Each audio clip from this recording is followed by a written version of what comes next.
Rishi Sunak is now good as gone as Conservative Party leader. The party is always unforgiving to a leader who leads it to defeat, and so the race is hotting up now for a replacement leader for him. And among those in the race is another leader of Indian origin, Priti Patel.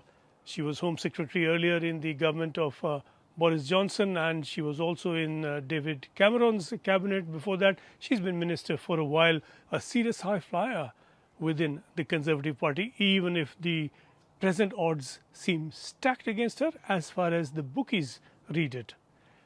6 candidates are in the running. Kemi Badenoch, she was business secretary in the last Conservative government, and she appears to be the bookies' current frontrunner with the odds of 2-1.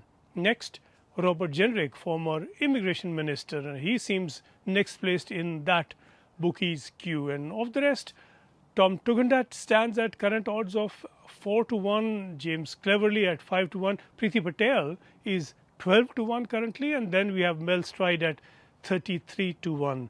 But we are only at the start of the serious stretch of this election race. Opinion polls are shifting very rapidly, and so are the odds. So the race is really very wide open, just as it is very tight, and no one should be surprised if the eventual results are not in line with the current bookie projections. It is, after all, among a very few MPs that the present guesswork arises. The selection begins first with a vote among Conservative MPs only, and there aren't that many of them left standing after that last election, just 121 in all.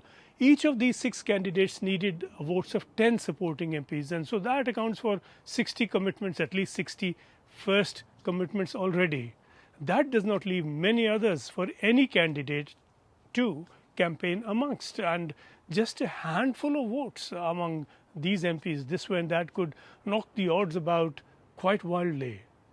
The candidates are campaigning now furiously amongst this small number left standing who are not declared yet. Priti Patel launched her campaign on August the 30th. Robert Jenrick started almost a month earlier on August the 2nd. Kemi Badenoch and James Cleverly began their campaigns on Monday, September the 2nd. Tom Tugendhat's launch is set for Tuesday, the 3rd of September.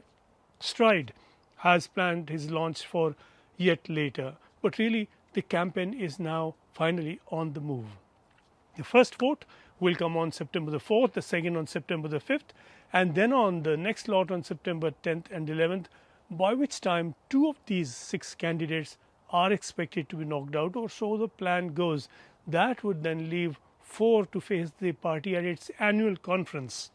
That will be the beauty parade, so to speak, and the party conference is due in Birmingham on September 29th. It will carry on till October the 2nd. MPs will then reduce that choice to a runoff between just 2 of these present 6 candidates. That decision is expected October 9th or 10th. So the final choice between the 2 left standing will then move on from the MPs to party members, an estimated 172,000 of them, and the winner will be announced formally on November the 2nd. That is when Rishi Sunak will formally step down as party leader. So we have Sunak for some time yet in the hot seat as leader of the opposition, and then a new Tory leader will have the very difficult task of lifting the party up from its current lows.